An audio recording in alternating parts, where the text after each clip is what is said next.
Hey everyone, and welcome back to Citywide Bytes. Now, for this episode, we'll be taking on a very serious topic. Our next guest has written a memoir about surviving childhood sexual abuse. Babs Walters, the author of Facing the Jaguar, out on June 17th through She Writes Press, joins me. Babs, welcome to the show, and thank you for being here. Thank you for being open enough to have this conversation, Max. Of course, and I'm really hoping that this helps a lot of people out too. Everyone who's hearing this, who has been through this kind of trauma, can hopefully just be a little better afterwards. Good. The purpose is healing. You're right. All right. So, why don't we open by just telling us a bit about your story and why you wanted to share it with the world through this book? Well, that's a long story, but we have some time. I like to tell people that my story began before I was born. Both my parents were products of divorced families, and they acted out as teenagers in a way that their mothers felt out of control.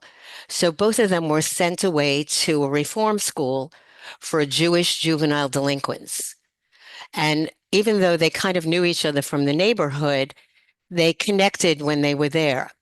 Now, both kids were lived on separate campuses. One was a boys' campus and one was a girls' campus, but somehow they managed to get together. My dad was sent away because he had anger issues and he had built a bomb in high school. And when he was suspended for doing that, um, he decided that he was smarter than everybody in academia, and he never went back to school and he became a truant. So in those days, truancy was cause for juvenile delinquency. I don't know if that would be a case today or not. My mom did something so minor. I don't know. Today, I know for sure she would never get sent away. She was found kissing a boy under the stairwell in their walk-up apartment, but he was a person of color, and her mother didn't know how to handle that. So here you have an angry kid and a promiscuous kid, supposedly. Somehow, even though they were on separate campuses, they managed to get pregnant. And they couldn't get married in New York at the time. So they ran away to Baltimore, and I kind of spoiled their deal. I came before they could actually seal it. And because it was World War II, my dad got drafted almost immediately. And whoever made the decision once he was sent away was decided to train him to become a sniper.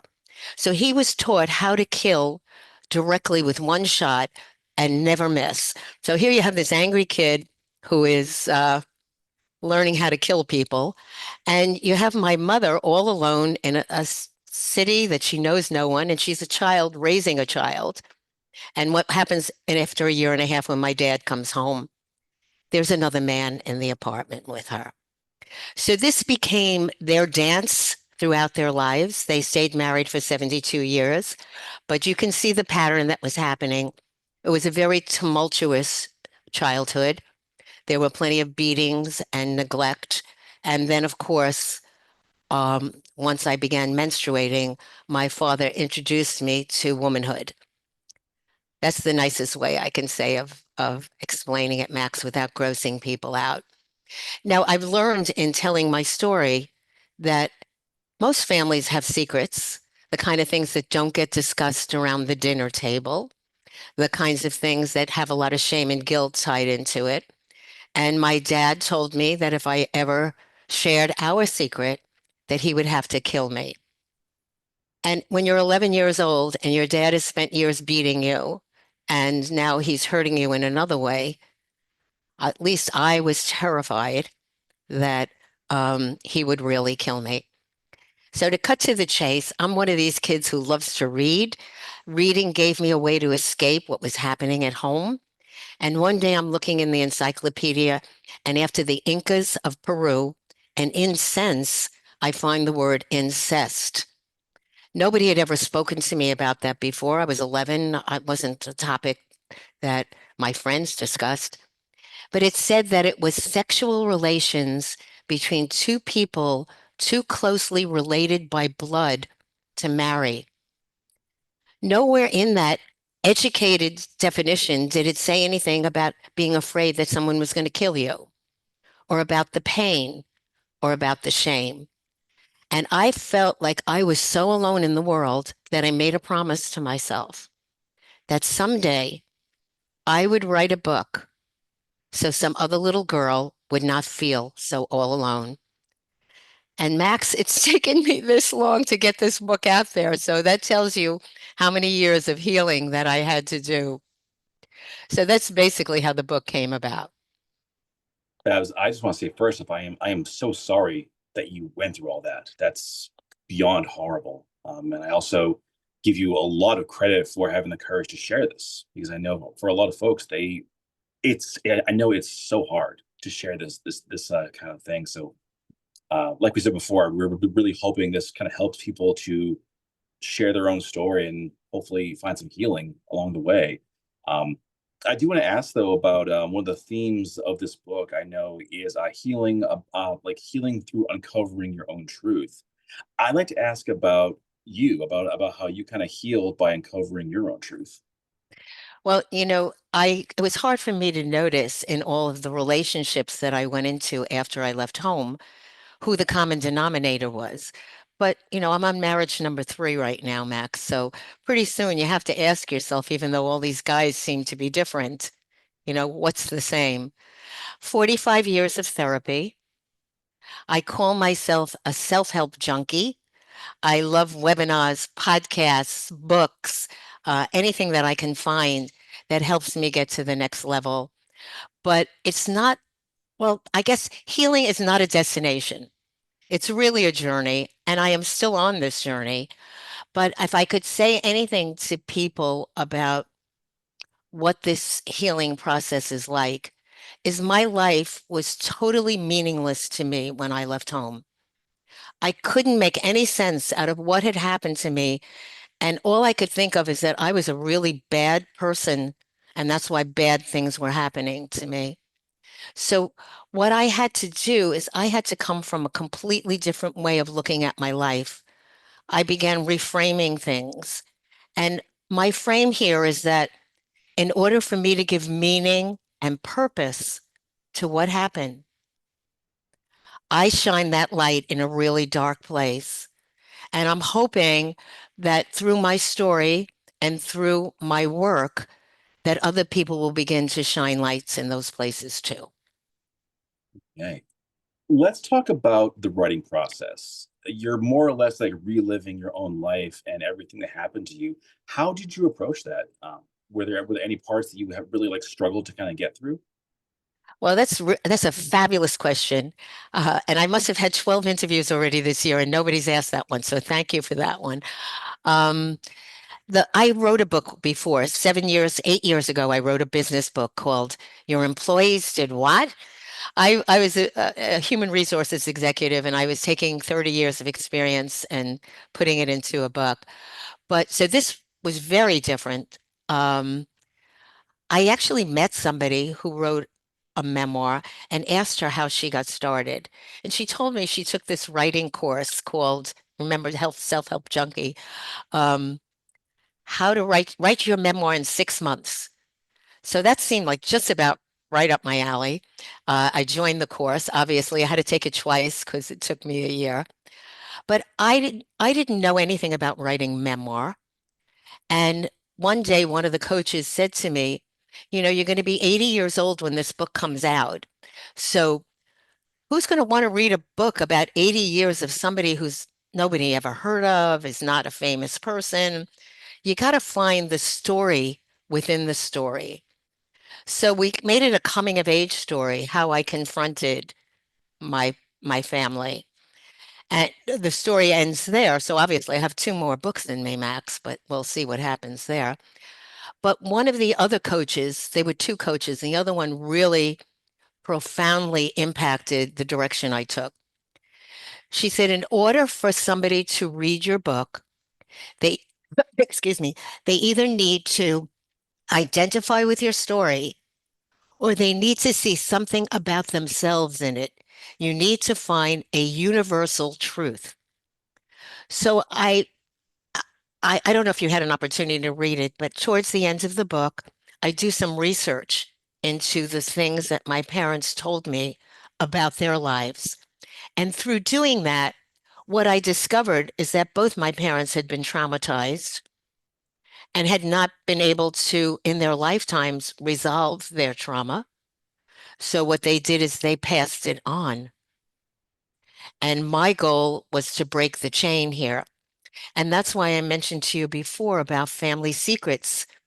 People keep those secrets, some of them are harmful and really prevent you from healing, cause a weight and a burden with more shame and guilt.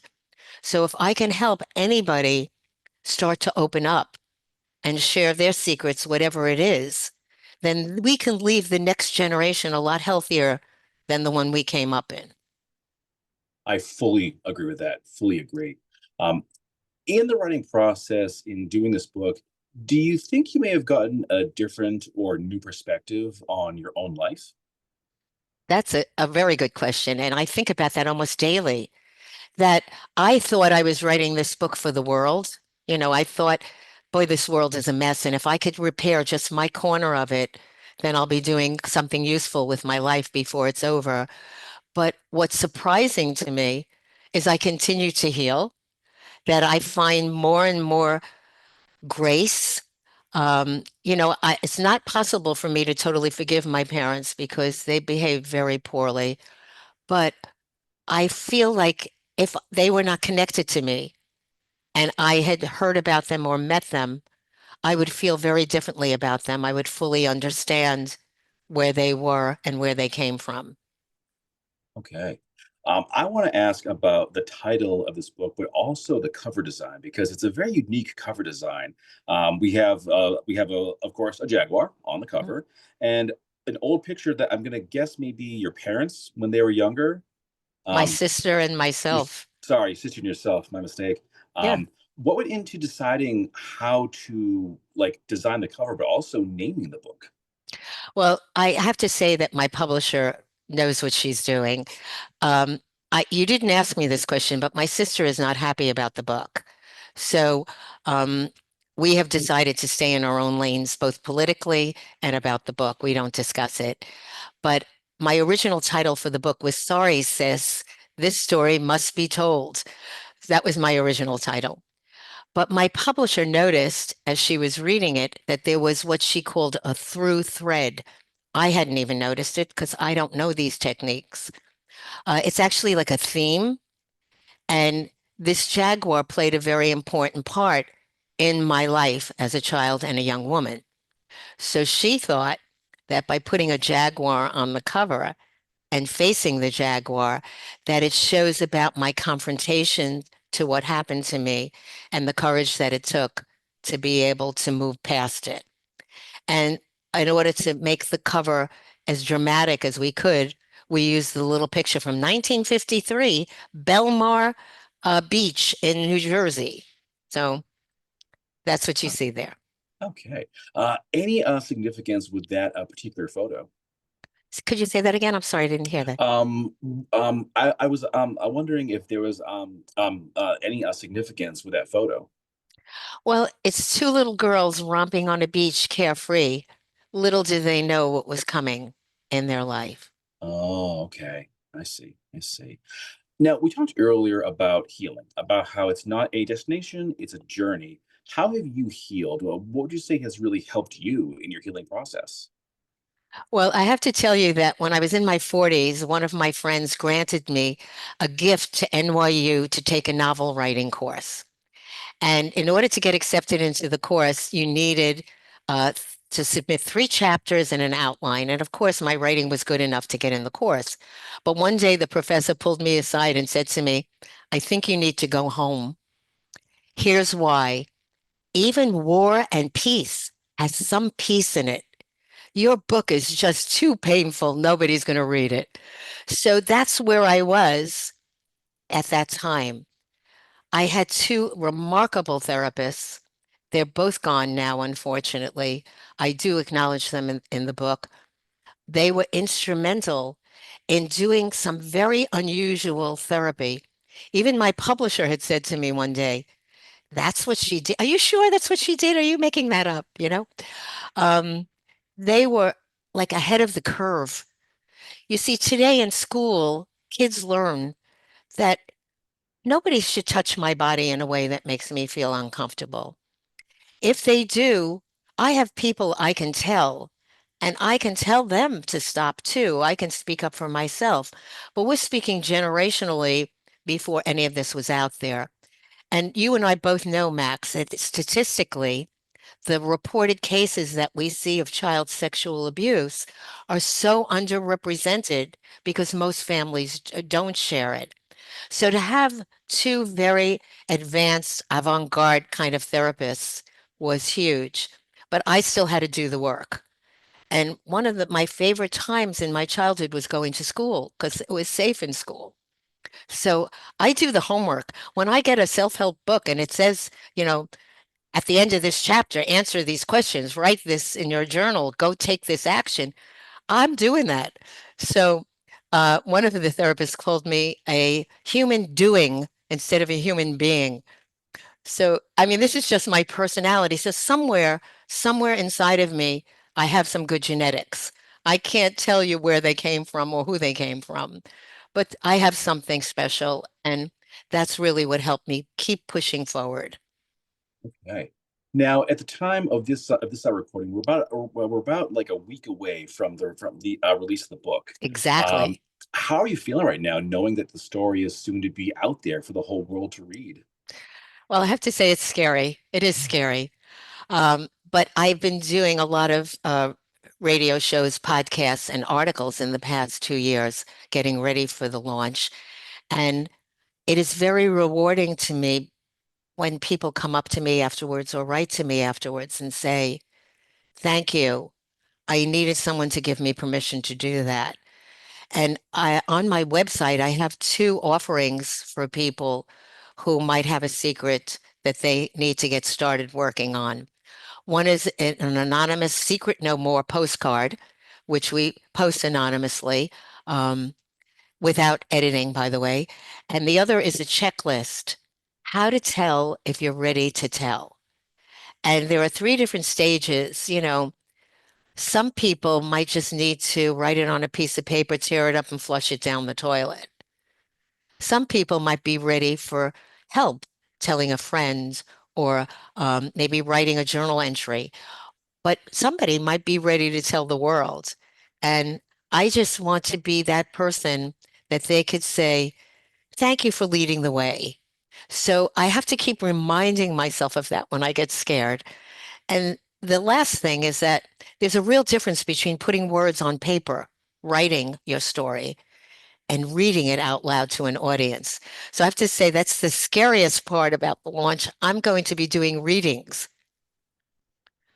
Wow. So I have to say my words in front of live people, but I am very grateful, really grateful, Max. I could cry because throughout my childhood, I couldn't find anybody to listen to me, anybody who could hear what was happening, or anybody who had the power to do anything about it. And now I've claimed the power and people are listening. So it's really very special. It's mixed emotions. I'll bet. I'll bet. Um, is there a message that you want to leave people with? What would that be? Well, as I told you, not only is my book coming out next week, I'm turning 80 next week. So my message is loud and proud and clear. It's not too late. I have some life left in me, and I want to go down using it all up to make sense out of what happened. Somebody said to me the other day, this is your mission. You know, maybe it is my mission. Maybe this is what I was getting ready for. Maybe all this healing was not so much about me, but about you and everybody who needs to hear this message. Exactly. All right. Well, of course, the last question to bring this thing to a close, Babs, is what is next for you? Will you be doing like a book tour? Do you think maybe there's another book coming down the road? Well, I have to tell you, husband number three, who calls himself my last husband, that's it. I'm your last. Um, he said, I don't know if our relationship can handle another book, although I do have two more. And he was joking. He would not get in my way. He's been a huge support. But my real objective is just to reach as many people as possible. So I do have a book tour. I will be accepting any speaking engagements that I can get. So I want to acknowledge you for that. It's not easy to listen to this, and it's not easy to read the book either, but the message is important. If we don't do something to stop it, it's just going to keep happening. Exactly. Exactly. Well, folks, that brings this episode to a close. Of course, you go to babswalters.com to learn more about this wonderful person. Get your copy of the book. June 17th, She Writes Press. We'll be doing a book tour, of course. Uh, Meet this person if you can. Share the story because I think that's how we all just get better and heal together. And Babs, thank you so much for joining me. I really appreciate this. I appreciate it too, Max. Thank you. All right. And for the folks at home, thank you once again for checking out this show. I'm your host, Max Bowen, and I'll see you all next time.